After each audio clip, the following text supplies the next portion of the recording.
So before Guy comes on stage, let me give a brief introduction, even though he doesn't really need it.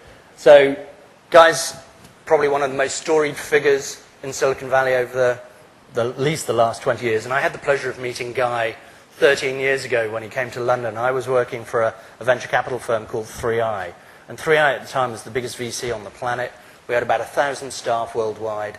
And we're in a 13-story building. And Guy walks in and it's like, wow, who works on the rest of the floors? And it's like, well, this is all 3i. It's like, gee, I've seen the future of venture capital. Now, 3i is not in the venture capital business anymore, so that was a defining moment for me as well. But Guy probably is most famous in recent years for working with Garage Technology Ventures. And most of you may also know that Guy was the technology evangelist for Apple. So again, a personal connection with Steve Jobs. So with that, I'd like to introduce Guy Kawasaki. Thank you.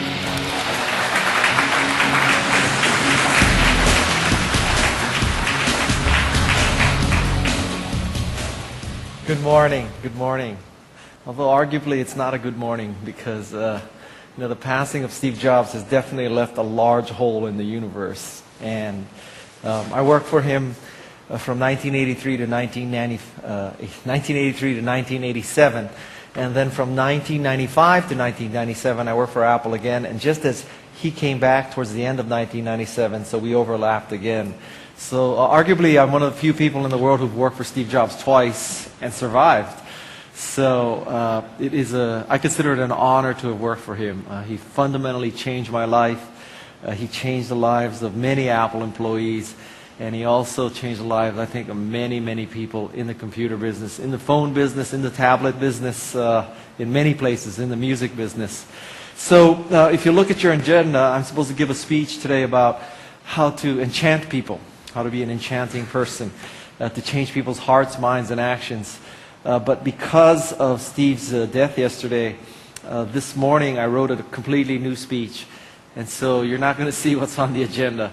I have a speech that's sort of dedicated to what I learned from Steve Jobs, and I think the lessons of Steve Jobs that you can apply to your startups. Because fundamentally, Steve was, arguably the world's greatest CEO, the world's greatest entrepreneur. I don't think anybody did any more for his customers or shareholders or employees than Steve Jobs. Truly, truly, no one has done more. So I have compiled the top 12 lessons that I learned and that I think all of you can apply to your companies. And so I have 12 key points. Usually I have 10, so there's a little bit of inflation in my speech. I use the top 10 format because in the last 2.5 decades I've seen so many high-tech executives speak. And I can tell you there are two key points about high-tech speakers, other than you, of course. The two key points are they suck and they go long. And that's a bad combination. If you suck and you're short, it's okay. And if you're good and you go long, it's okay. But if you suck and go long, it's like being stupid and arrogant. It's a bad combination. So these are my lessons that I learned from Steve Jobs. And I think that you can apply as entrepreneurs. So lesson number 1. Experts are clueless. If you start listening to these so-called experts, the A-listers, the journalists, the analysts, they cannot help you as entrepreneurs. They're going to tell you to do better sameness, to do what everybody else thinks is right. They're going to tell you what their concept is, often from a very arrogant point of view. Usually they're disconnected from customers. I cannot tell you, Steve Jobs did not listen to experts. Quite the contrary. Experts listened to him. And you could make the case that that's even more true today because of social media. That with Twitter and Facebook and Google+, you can get so much closer to people so much faster that to listen to the interpretation of experts and the pronouncements of experts is an absolute mistake. Pretty much, and I learned this from Steve, I watched him in action. Experts are clueless, especially people who declare themselves experts. If you meet someone who calls himself or herself a social media expert or guru, that's the person to avoid. Okay? As an entrepreneur, you're going to have to figure stuff out by yourself. Don't rely on others. So that's first thing. Second thing, pretty much customers cannot tell you what they need.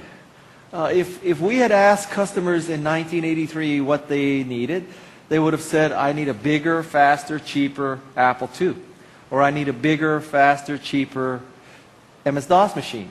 No one would have said, give us a cute little graphics toy that was slow, that had no software, thanks to me, that couldn't use any of the industry standards, which had a little mouse instead of cursor keys, that had a graphical user interface with a trash can in the lower right-hand corner. No one could have described that. And so you can ask customers about how to evolve something that you've already shipped, how to make a revolution better, but I don't think you can ask a customer how to create a revolution, because customers are going to describe what they want in terms of better, cheaper, 10% improvement. If you truly want to change the world, if you truly want to be a great entrepreneur, you cannot listen to customers, honestly. I mean, you know, the day that you hear that Apple's using focus groups to decide on its future products, that's the day to short Apple stock. I'll tell you right now. Customers cannot tell you what they need. Second thing, the third thing is that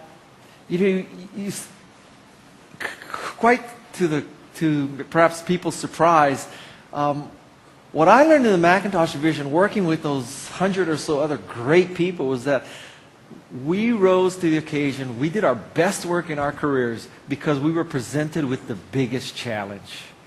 And so rather than trying to break things down into bite-sized, small little things, I think you should give your employees and your co-founders magnificent challenges, just huge challenges, because that's truly why and how you get the best work out of people. If you ask an employee of Apple, why do they put up with some of, shall I say, the challenges of working at Apple? They will tell you that despite all the challenges, the reason why they work at Apple is because Apple enables you to do the best work of your career. And so if you provide your employees with this challenge, a big challenge, they will rise up and do the best work of their career. So big challenges is what you should present. Next thing I learned is that design counts. In a world where everybody's talking about price, lots of people care about design. Lots of people do. And this is something that's probably contrary to what most experts will tell you. Most experts will tell you there's a price point and people are price sensitive, and there's this curve of demand. And I think to a great degree Apple has disproved that. Design counts. There is an element of people, maybe it's only 10% of the people, but 10% of the people truly care about design. So you should care about design. Don't put out crap. I have tried to enchant people with great stuff, and I have tried to enchant people with crap. And let me tell you, it is a lot easier to enchant people with great stuff than crap. So, don't think of human interface and design as simply like a little layer on top of your great engineering algorithms. For what it is the product for most people. It's not the great algorithm. It's the skin of it. That's what counts. Design truly does count. Steve Jobs has proven that 5 times. Macintosh, iPhone, iPod, iPad. You could make the case that many other companies could have done what he did, starting with Xerox PARC. But let's face it, Steve understood, Steve had the vision, Steve had this ability to anticipate what customers need before they could articulate it. Design counts. Next thing I learned is that in your presentations, it's a very simple algorithm. Use big graphics and big font. It's probably contrary to most of your PowerPoint pitches. You're using 8, 10, or 12, right? And you're going to read your slide. And you're going to put up a competitive matrix. And there's going to be your column and your competitor's column. And guess what? Your column is going to be completely checked off, and your competitor's column is going to be full of holes. And that's going to be in an 8-point font, and no one can read it. Steve Jobs puts up slides that have one word. He has slides that, his minimum font size seems to be about 60 points. How many of you have slides with 60-point minimum font? Probably not many. Big graphics, big font. If you go look at the archives of Steve Jobs' keynotes. Big graphics, big font. 8-point font is out. Next thing I learned is that if you truly want to be an entrepreneur and innovator, you have to jump curves. You don't do things 10% better. You do things 10 times better. I'll give you some classic examples of curve jumping. First, we'll start with a historical one. There used to be an ice harvesting business. In the ice harvesting business in the 1900s, this meant that Bubba and Junior would go to a frozen lake or a frozen pond in the winter and cut blocks of ice. And in 1900, 9 million pounds of ice was harvested in the United States. 33 years later was the beginning of the ice factory curve. The ice factory curve now meant that you didn't have to be in the winter, you didn't have to live in a cold city. You could freeze water centrally any time of year, and then the ice man would deliver ice to your house. So imagine the advantage of going from ice harvester, cold city, cold time of year, to ice factory, any city, any time of year. Fast forward another 20 years, now we have the refrigerator curve. This is ice 3.0. Ice 3.0 meant that you had your personal ice factory. You didn't go to a centralized ice factory, or the centralized ice factory didn't deliver ice to you. You had your own ice factory. You had a PC, if you will, a personal chiller. And so if you look at this, the great values, the great innovation occurred because people went from one curve to the next curve. Actually, I said that incorrectly.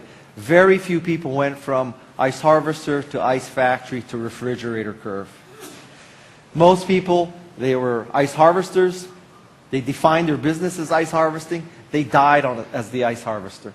Then there were ice factory curves. People on the ice factory curves defined their business as we freeze water centrally and then we deliver it.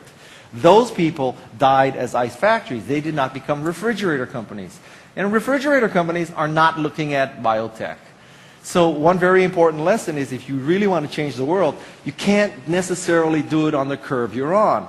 If you're on this particular curve and you try to do something 10% better, it's not good enough. If you were the best daisy wheel printer company, you said, next year we'll be really innovative. We'll introduce 3 more typefaces in 3 more font sizes. That's incremental. What truly is a curve jump is to go from daisy wheel printer to laser printer. If you were the best telegraph company, it's not to have better telegraphs, it's to be telephone company. Ice factories to refrigerator. Jump curves. It's not about 10% better, it's about 10 times better. The real innovation happens on the next curve, not on the curve you're on. Next thing I learned is that all that really matters is something works or it doesn't work. In other words, don't worship religions and fads. You know, at one point, Apple believed that a closed system would work. At one point, it believed an open system would work. Apple was never sort of stuck on whether we follow the open model or the closed model. All that mattered to Apple and Steve was it either worked or it didn't work, not that it was open or not open. A very good example with the iPhone. Many people don't remember this, but when the iPhone first came out, third-party apps were not permitted. The Apple story for a third-party app on the iPhone initially was Safari plugin. That was the answer. And the whole pitch was, with a phone, unlike a computer, which didn't make any sense to me at the time, with a phone, unlike a computer, a phone is a very complex thing. Lots of messages coming in, phone calls coming in on this constant data network. You don't really want to screw around with a phone and let third-party apps interfere with the quality of your phone experience. So we're locking out third-party apps. If you want to do anything as a third-party developer, it has to be through our browser as a Safari plugin. Okay? That was story number 1 with the iPhone. 6 months go by. Open up the iPhone, and they declare victory again. And they say, we're opening up the iPhone. we have had such demand and such interest in creating third-party apps, we realized that we need to do this for the benefit of our customers and the benefit of developers. It's now an open system. You can develop apps. It doesn't have to be a Safari, a plugin. Apple completely reversed itself. Where it's stuck on the religion of closedness, it would have stuck to closedness. Where it's stuck on the religion of openness, it would have, well, arguably it would have started with openness. The point here is that what Apple and Steve Jobs has proven is that what really matters is not whether it's open or closed, no matter what sort of industry jargon is being used. What truly matters is it works or it doesn't work. You know, is the iOS App Store an open or closed system? Well, you could make the case that it's an open system because anybody can write an app. You could make the case that it's a closed system because unless somebody at Apple approves your app, it's not going to go into the store. And if it doesn't go into the store, unless you have a jailbroken iPhone, you can't install it. Again, work or doesn't work is all that truly matters. Next thing is, for a long, long time, people used to beat Steve up and Apple about price. Macintosh was too expensive. iPhone is too expensive. iPad is too expensive. You know, you can get a cheaper iPad from BlackBerry. You can get a cheaper iPad from HTC. You can get a cheaper iPad from HP, depending on whether HP has discontinued it or not that day. So, you know, I think what Steve has proven is that there are a class of person that cares about value, which is different than price. Arguably, a Macintosh is more expensive. But is it truly more expensive when you consider the increased productivity, the ease of use, the less support costs? So Apple is testimony that, you know, value is very different from price. If you compete on price as an entrepreneur, it's a very, very difficult thing. I want you to think of a 2x2 matrix, okay? And in this 2x2 matrix, of course, you want to be in the upper right-hand corner because if anybody who worked for McKinsey or went to a business school, you know in a 2x2 matrix, you're always in the upper right-hand corner, right? That's just where it is. So the parameters on this matrix are uniqueness vertically and value horizontally. Okay? So in the upper right-hand corner, you are unique and valuable. That's where you want to be. Only you produce your product, and it is a very valuable product. The problem is many other people are in the other three corners. Let's discuss the other three corners. Let's say you're at the bottom right corner. In the bottom right corner, this means that you are in fact valuable but not unique. In the valuable but not unique corner, you're going to have to compete on price. If you slap the same operating system on the same hardware, guess what? You compete on price. In the opposite corner, the upper left corner. In the upper left corner, you're unique but not valuable. In other words, you're just plain stupid. You have created a product that nobody cares about. Only you have created it, but nobody uses it because it is of zero value. The bottom left corner is where you're unique and not valuable. Excuse me, I said that wrong. The bottom right corner is where you're not valuable and you're not unique. So this would be a corner where you do something really stupid, and stupid people like me in the venture capital business has funded more competition to do the same stupid thing. Okay? That's the worst corner of all. You could make that case about, let's say, Pets.com. Hopefully you're old enough to remember Pets.com. So Pets.com, 10 or 15 years ago. The pitch was, we have patent-pending, curve-jumping, paradigm-shifting way to sell dog food online. The dog food business is fundamentally a supply chain management business. Dog food business. Let me explain it to you. On one side, we have a cow. On the other side, we have a dog. All we need to do is kill the cow, cut it into little pieces, put it in a can, get it to the dog. How hard could that be? So why was there a pet food store in the middle sucking up 25% of the margin? Revolutionary thought. Let's eliminate the pet food store in the middle, because nobody wants to drive to a pet food store, park at the pet food store, look at the pet food, pick up the pet food, and drive it to their house. Right? So let's eliminate that stupidity in the supply chain. That's our value. We make pet food much more convenient. The problem with that is that pet food is not so good online. For one thing, you may eliminate the pet food store, but then you have to add back shipping and handling. And then it's kind of inconvenient to buy pet food online because you have to be at home when UPS drops off the dead cows in the cans. So it's no more cheaper, and it's a pain in the ass because you have to be at home when the dead cows in the cans come to your house. So it's not that valuable.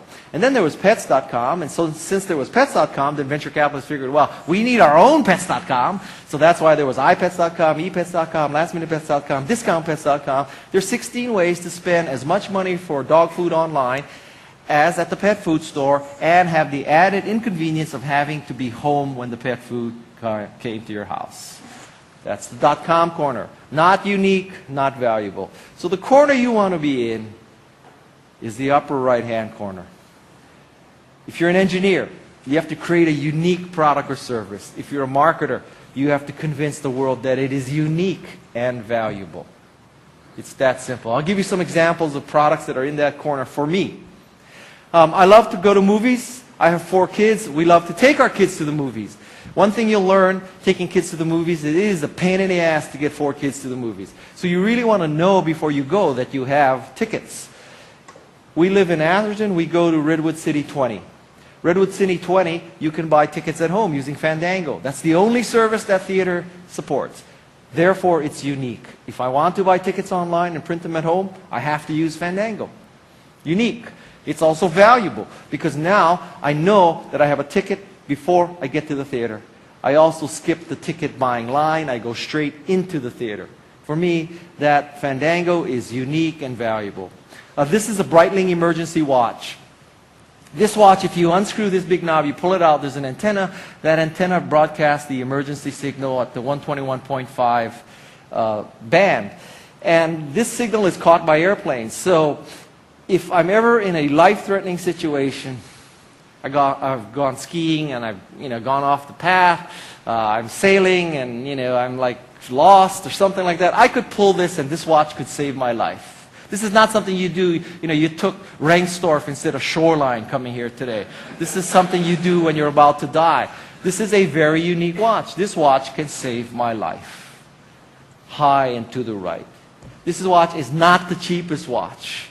But arguably, if you are in those kind of situations, the value is so great that the price becomes less relevant. Steve Jobs taught me that value is different from price.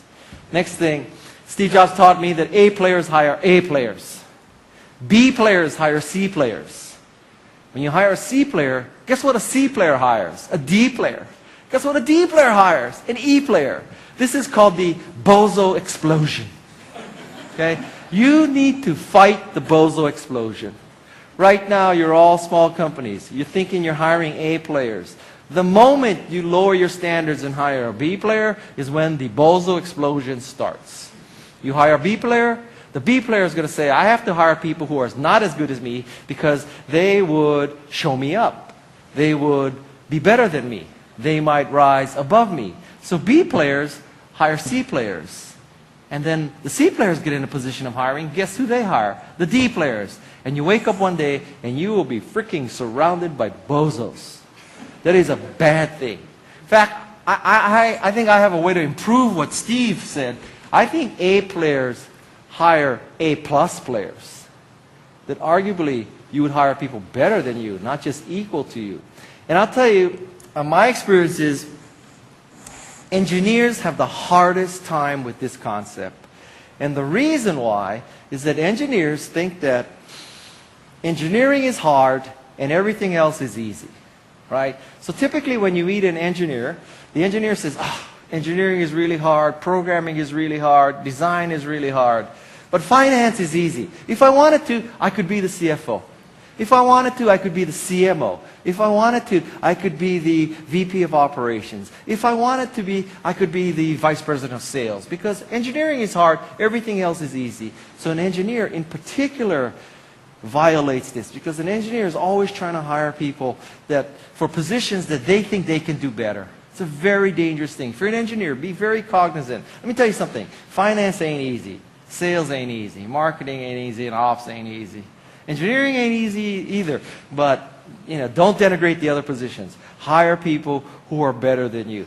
If you are the CEO, you should say with great pride that I have someone in charge of sales who's better at sales than I am.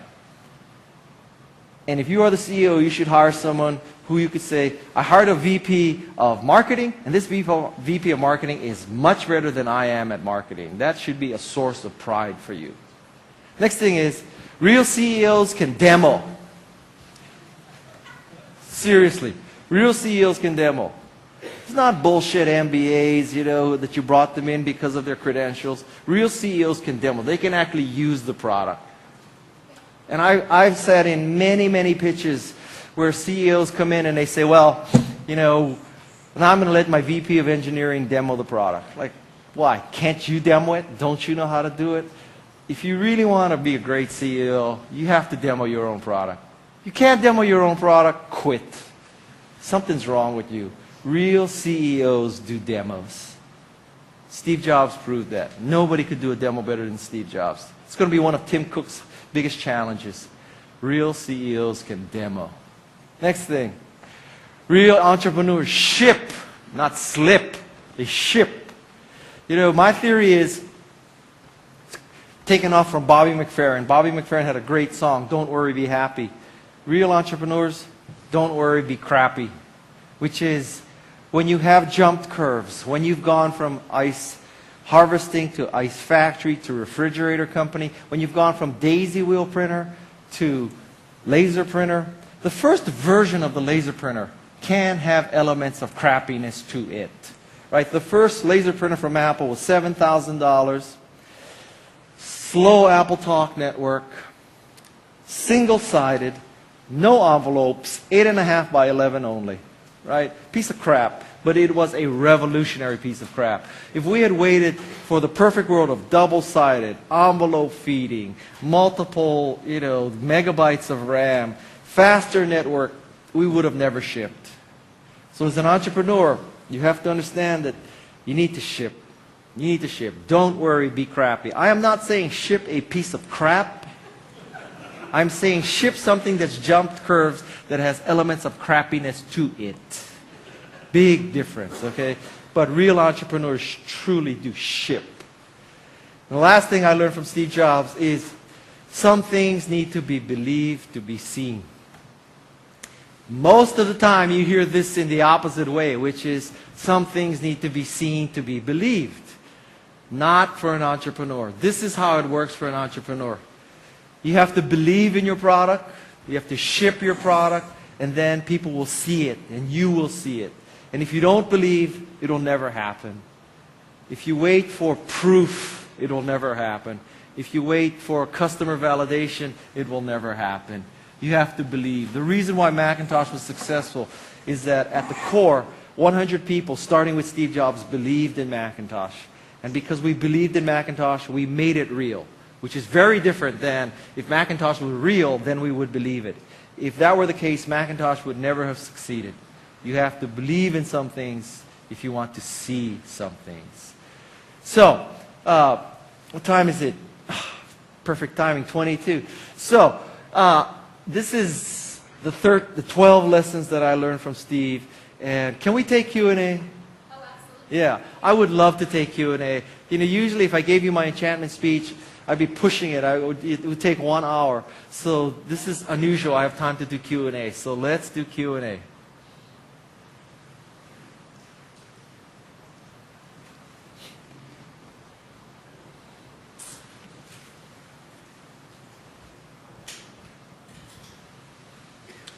First of all, thanks for sharing your lessons and your insights. Thank you.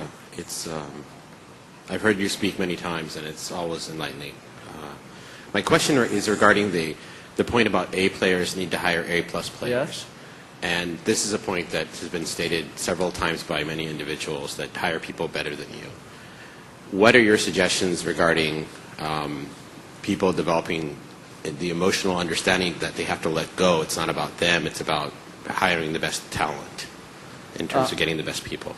Yeah. One of the things that is, I think, most difficult for a CEO and a founder is letting go.